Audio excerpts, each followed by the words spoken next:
नमस्कार, prep crack पर आपका स्वागत है। मैं हर्ष शुक्ला और आज हम लोग पढ़ेंगे बाल विकास में बाल्यावस्था। बाल्यावस्था, शैशवावस्था हम लोगों ने पिछली क्लास में किया। शैशवावस्था के कुछ प्रश्न देखे। इसके बाद बाल्यावस्था आती है। बाल्यावस्था भी दो भागों में बांटी हुई है, तो हम उसको एक साथ पढ़ेंगे। शैशवावस्था से बाल्यावस्था में प्रवेश करते समय बच्चा आत्मनिर्भर होने लगता है और वह अपने आसपास के वातावरण को समझने लगता है। इस अवस्था में बालक के जीवन में स्थायित्व आ जाता है। तो क्या हो रहा है, जैसे ही शैशवावस्था से बाल्यावस्था में बच्चा प्रवेश कर रहा है, उसके अंदर स्टेबिलिटी आ रही है, स्थायित्व आ रहा है। अब वह जो उसके दिमाग में जो जिज्ञासाएं थी उनके जवाब मिल रहे हैं, तो उसके दिमाग में थोड़ा स्थायित्व आ रहा है। बाल्यावस्था को मुख्यतः दो भागों में बांटा गया है। कौन कौन सी दो अवस्थाएं हैं वो? पहली अवस्था है पूर्व बाल्यावस्था। इसका समय पीरियड 3 से 6 वर्ष होता है। 3 से 6 वर्ष की अवधि जो है पूर्व बाल्यावस्था होती है। उत्तर बाल्यावस्था, उत्तर बाल्यावस्था के लिए समय अवधि है 6 से 12 वर्ष। जैसे कि मैंने पहले बताया था, पूर्व बाल्यावस्था में ही बहुत सारे मनोवैज्ञानिक शैशवावस्था को भी जोड़ते हैं, तो ये थोड़ा ध्यान देने वाली बात रहेगी। उत्तर बाल्यावस्था 6 से 12 वर्ष। पूर्व बाल्यावस्था, जैसे कि हमने पिछली क्लास में भी देखा शैशवावस्था में, कि अगर आपको टैग वर्ड याद करने पड़ेंगे, आप पूरा थ्योरी नहीं याद कर सकते, और आपको जो नोट्स बनाने चाहिए उसमें भी टैग वर्ड पे नोट्स बनाने चाहिए। ऐसा नहीं है कि आपने किताब उठाया और पूरा अपनी नई किताब छाप दी, इसका कोई फ़ायदा नहीं है। तो आपको PDF भी मिलेगी हमारे टेलीग्राम चैनल पर, आप वहाँ से नोट्स बना सकते हैं। बाकी आप वीडियो देखते देखते नोट्स बना सकते हैं। आपको टैग वर्ड लिखने हैं। जैसे कि पूर्व बाल्यावस्था को और किन किन नामों से जाना जाता है? अनुकरण की अवस्था। इस उम्र में बच्चा दूसरों को देख के अनुकरण करने लगता है, उनकी कॉपी करने लगता है, उनको फॉलो करता है, उनकी कॉपी करने लगता है, जैसा वो करते हैं वैसा करने का प्रयास करता है। तो एक ऐसी अवस्था है अनुकरण की अवस्था। दूसरा, इसमें सजीववाद देखने को मिलता है। बच्चा सजीव व निर्जीव में अंतर करना सीख जाता है। शैशवावस्था का बालक सजीव व निर्जीव के बीच में अंतर नहीं कर पाता है, पर इस अवस्था का बालक सजीव व निर्जीव के बीच में अंतर करने लगता है। उसे पता है कि ये खिलौना जो हम बजा रहे हैं अब ये निर्जीव है, और उसका सजीवों में रुचि बढ़ने लगती है। उसके बाद हम देखेंगे कि एक और टैग वर्ड यूज़ किया जाता है, खिलौना अवस्था, टॉय एज। इस उम्र का बच्चा खिलौनों के साथ खेलना, अपना समय बिताना बहुत पसंद करता है। टॉय एज होती है। पूर्व टोली काल, इसको इंग्लिश में कहते हैं pre gang as. Pre gang as. इस अवस्था में बच्चा अभी मतलब जो टोली बनाने का समय है उससे पहले का काल है, पूर्व टोली काल। तर्कहीन अवस्था, अब छोटा बच्चा है, 3 से 6 वर्ष का है, तो लॉजिक नहीं है। बिना लॉजिक की जो है बातें करता है। कई बार उसके प्रश्न बहुत बचकाने होते हैं, पर ये अवस्था है। तो तर्कहीन अवस्था, प्रश्न आता है कि तर्कहीन अवस्था निम्नलिखित में से किस काल का क्रम की है? पूर्व बाल्यावस्था, उत्तर बाल्यावस्था, शैशवावस्था या किशोरावस्था? तो आपका जवाब होगा पूर्व बाल्यावस्था। अब पूर्व बाल्यावस्था के बाद देखते हैं उत्तर बाल्यावस्था। उत्तर बाल्यावस्था में क्या हो रहा है? समूह अवस्था। अब पहले क्या था, वो पूर्व टोली काल था, अब टोली बनाने लगा है, तो ये गैंग एज, समूह अवस्था। गैंग बना रहा है, अपना समाज में अपना पहचान बनाने की कोशिश करेगा। प्राथमिक शिक्षा काल, जो बच्चे की पढ़ाई होती है प्राथमिक शिक्षा, वो 6 से 12 वर्ष के बीच में मानी जाती है। वैसे तो 6 से 14 वर्ष जो है एलिमेंट्री एजुकेशन है, तो ये प्राथमिक शिक्षा काल है। सुसुप्ता अवस्था, सिगमंड फ्राइड की अनुसार, सिगमंड फ्राइड का OAPLG ये ट्रिक है अवस्थाओं को याद करने की, ओरल, एनल, फैलिक, लैटिक और गैलिक। ठीक है, तो इन अवस्थाओं से OAPLG से हम सिगमंड फ्राइड की अवस्थाएं याद कर सकते हैं। जब सिगमंड फ्राइड को मैं अलग से पढ़ाऊंगा तो उस क्लास में आपको बताऊंगा। ठीक है, इसके बाद हम देखते हैं इसको और क्या कहते हैं? मिथ्या परिपक्वता का काल। और ये किसने कहा है? रॉस ने। रॉस के अनुसार ये मिथ्या परिपक्वता का काल है। अब कुछ महत्वपूर्ण परिभाषाएं हैं, इन परिभाषाओं को भी देखते चलते हैं। परिभाषाएं भी बहुत महत्वपूर्ण रहती हैं, पर हम आप लोगों को स्टार्टिंग से कह रहे हैं कि हम आपको सिर्फ उतनी परिभाषाएं कराएंगे और आप उतनी परिभाषाएं कीजिए, क्योंकि अगर बहुत डिफ़िकल्ट परिभाषा आएगी तो वैसे भी आप इतनी परिभाषाएं नहीं याद रख सकते। तो बहुत इंपॉर्टेंट आप याद रखिए। उसके अलावा आती है तो फिर माइनस मार्किंग होती नहीं है, तो अपने विवेक के अनुसार आप उत्तर कर सकते हैं। पहली महत्वपूर्ण परिभाषा है किलपैट्रिक के अनुसार, बाल्यावस्था प्रतिद्वंद्वात्मक सामाजीकरण का काल है। किलपैट्रिक ने कहा है कि जो बाल्यावस्था है वो प्रतिद्वंद्वात्मक सामाजीकरण का काल है। दूसरी परिभाषा देखते चलते हैं, कॉल व ब्रूस के अनुसार। इन्होंने क्या कहा है? इस अवस्था को समझना प्रत्येक माता पिता के लिए कठिन है। जो बाल्यावस्था है वो प्रत्येक माता पिता के लिए कठिन है बच्चों को समझना। रॉस के अनुसार, रॉस ने इसे कहा है कि बाल्यावस्था छद्म परिपक्वता का काल है, मतलब झूठी मैच्योरिटी हो रही है। तो रॉस के अनुसार ये है। एक और महत्वपूर्ण परिभाषा है फ्राइड। सिगमंड फ्राइड एक बहुत महत्वपूर्ण मनोवैज्ञानिक रहेंगे। तो फ्राइड के अनुसार बाल्यावस्था बालक का निर्माणकारी काल है। इसमें बच्चे का निर्माण हो रहा है, बच्चा डेवलप हो रहा है। एक्चुअल में जो बच्चे के अंदर चेंजेस आएंगे वो यहीं से आएंगे। बाल्यावस्था की विशेषताएं, तो बाल्यावस्था की विशेषताएं समझते चलते हैं। बाल्यावस्था में जो विशेषताएं हम देखेंगे, मूर्त संक्रियात्मक अवस्था, ये किसके अनुसार है? ये जीन पियाजे के अनुसार है। अभी सबको आप लोग को डिफ़िकल्ट लग रहा होगा, पर आप लोग परेशान मत होइए, ठीक है? आप लोग बिल्कुल परेशान मत होइए। धीरे धीरे ये सारी चीज़ें बहुत आसान लगने लगेंगी। शुरुआत में जब आप पढ़ते हैं नए सब्जेक्ट को तो आपको थोड़ी दिक्कत होती है। मूर्त संक्रियात्मक अवस्था वह अवस्था है जिसमें छात्र उसी वस्तु के बारे में चिंतन करते हैं जिन्हें वह अपनी आँखों के सामने देखते हैं, अर्थात जो उन्हें दिखाई देता है उसी के संबंध में चिंतन कर पाते हैं। यह अवस्था अमूर्त कम और मूर्त ज़्यादा होती है। तो मतलब कि ऐसे समझिए, आप, मैं आपसे बोल दूं कि आप ये इमेजिन करिए तो आप वो इमेजिन कर सकते हैं।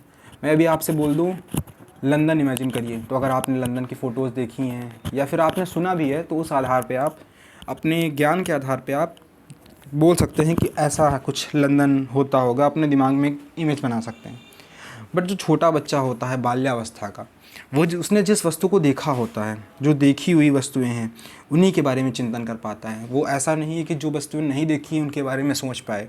अब जैसे कि समय से या फिर ज्ञान से संबंधित कुछ बातें हैं कि वो जो वस्तु नहीं देखता है उसको उस वस्तु पर भरोसा नहीं होता है और उसे विश्वास, उस तरह का चिंतन करना उसके लिए मुश्किल काम होता है।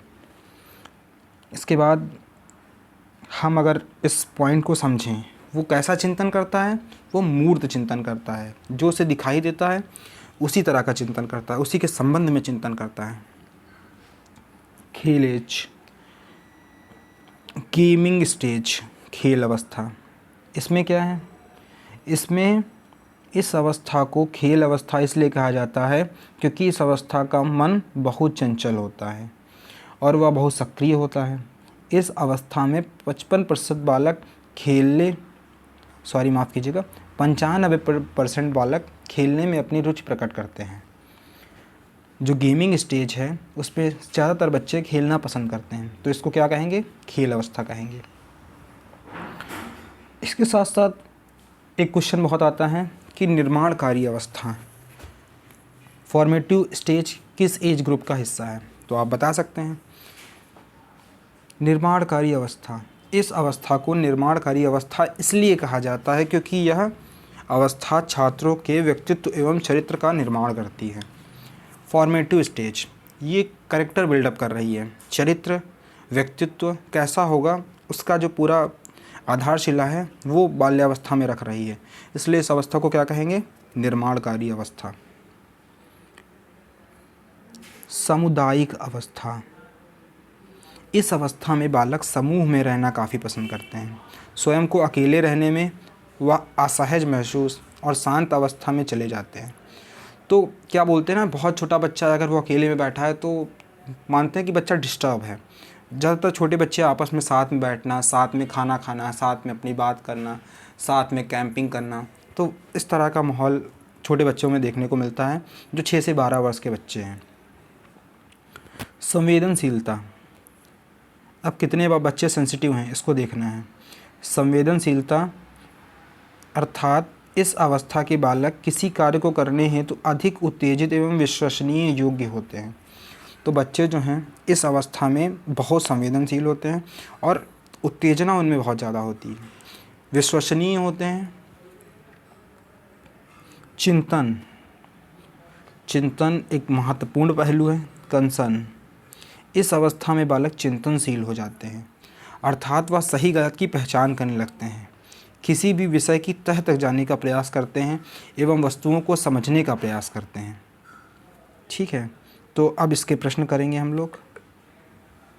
ये हम लोगों ने थ्योरी देखी और अब इसके हम लोग प्रश्न करते चलेंगे।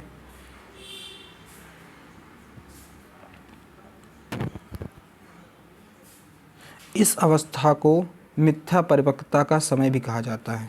तो कौन सी है? शैशवावस्था, बाल्यावस्था, किशोरावस्था, प्रौढ़ावस्था। इसका सही जवाब होगा बाल्यावस्था।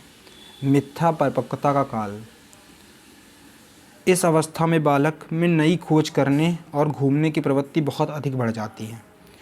आपके ऑप्शंस हैं शैशवावस्था, उत्तर बाल्यावस्था, किशोरावस्था या प्रौढ़ावस्था। तो इसका सही जवाब क्या होगा? बहुत लोगों को लग रहा होगा किशोरावस्था, बच्चा किशोर हुआ तो घूमने की प्रवृत्ति बढ़ी।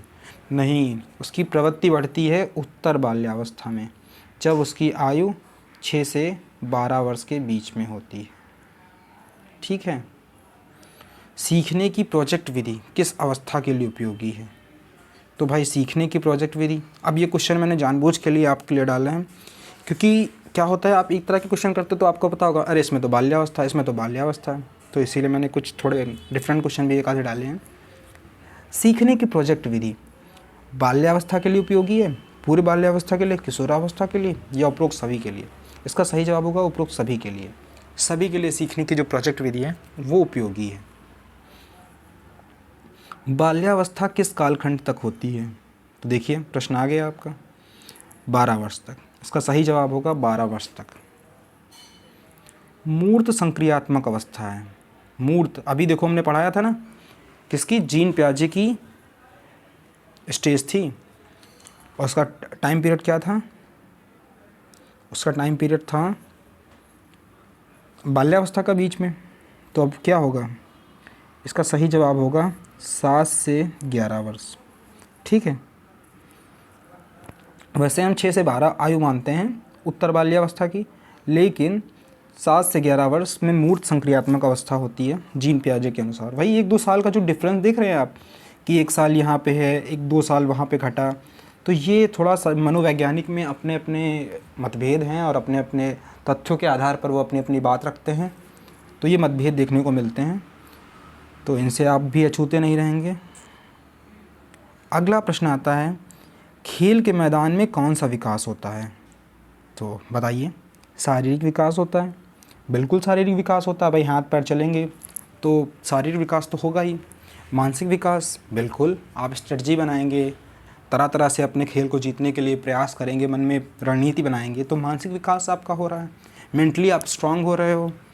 सामाजिक विकास, बिल्कुल आप जब खेल खेलते हैं, बहुत सारे मनोवैज्ञानिकों का मानना है कि सामाजिक विकास सबसे तेज़ी से खेलों के माध्यम से हो सकता है, क्योंकि खेल में आपके अंदर खेल भावना होती है, उसमें आपके जो प्रतिद्वंदी टीम होती हैं उनके साथ आप कंपीट करते हो, तथा आपकी जो टीम होती है अपनी टीम के लिए आप टीम वर्क करते हो, तो सामाजिकरण का बहुत अच्छा विकास होता है। इसका सही आंसर क्या हो जाएगा? उपयुक्त तो सभी। अगला प्रश्न देखते हैं, बालिकाओं की लंबाई किस अवस्था में बालकों से अधिक होती है? तो क्या सही जवाब होगा इसका? बाल्यावस्था में। बाल्यावस्था में बालिकाओं की लंबाई बालकों से अधिक होती है, बालिकाओं में तेज़ी से लंबाई जो बढ़ती है इस अवस्था में। उत्तर बाल्यावस्था की विशेषता है भाई, क्या विशेषता है उत्तर बाल्यावस्था की? मैंने क्या बताया था? उत्तर बाल्यावस्था में बच्चा आत्मनिर्भर होने लगेगा, बिल्कुल होने लगेगा। मित्र मंडली या समूह का निर्माण, बिल्कुल। गैंग एज, स्वतंत्र होना, स्वतंत्र होने का भाव रखता है कि हाँ फ्रीडम, ये उपयुक्त सभी, इसका सही जवाब हो जाएगा उपयुक्त सभी। हॉर्नी के अनुसार मौलिक दुश्चिंता के संप्रत्यय का विकास होता है, तो इसका सही जवाब, इस तरह के क्वेश्चन बहुत डिफ़िकल्ट हो जाते हैं, तो इसका सही जवाब क्या हो जाएगा? जी, बाल्यावस्था। खिलौनों की आयु कहा जाता है, देखिए आ गया प्रश्न, मैंने जो बताया था। खिलौनों की आयु पूर्व बाल्यावस्था, क्या कहते हैं इसको? Toy age, toy age. तो आपने ध्यान से इन प्रश्नों को देखा। आपको इसकी जो पीडीएफ है वो हमारे टेलीग्राम चैनल पर मिल जाएगी, तो आप वहाँ से डाउनलोड कर सकते हो। आप वीडियो के नीचे कमेंट में अपनी राय बता सकते हो, आगे आपको क्लास में क्या क्या चाहिए वो आप अपनी टिप्पणी दे सकते हो। क्लास देखने के लिए बहुत बहुत धन्यवाद।